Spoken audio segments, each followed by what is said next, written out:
Connaissez cette phrase toute britannique, Home Sweet Home, la douceur d'un foyer? Eh bien en France, c'est presque un luxe aujourd'hui. Trouver le logement de ses rêves devient un cauchemar. C'est le vendredi thématique de la rédaction d'Europe 1 en partenariat avec le magazine Capital. Voyons d'abord pourquoi emprunter est devenu si compliqué. Pour freiner l'inflation, les taux remontent régulièrement et ce matin, le taux d'usure, c'est-à-dire le taux d'intérêt maximum auquel les banques peuvent prêter, passe à 5,56%.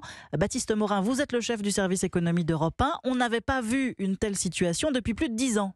Oui, depuis le 1er janvier, il a augmenté de 2 points. C'est la conséquence de la hausse du taux d'emprunt moyen. Il dépasse maintenant 3,5%, 3 fois plus qu'il y a 2 ans. Sandrine Alonier, porte-parole du courtier Vous Financez. Là, pour la première fois, on a revu une banque afficher un taux à plus de 5% sur 25 ans.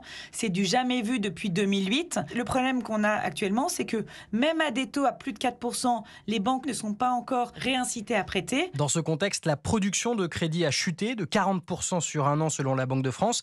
Les Français préfèrent retarder leurs projets immobiliers.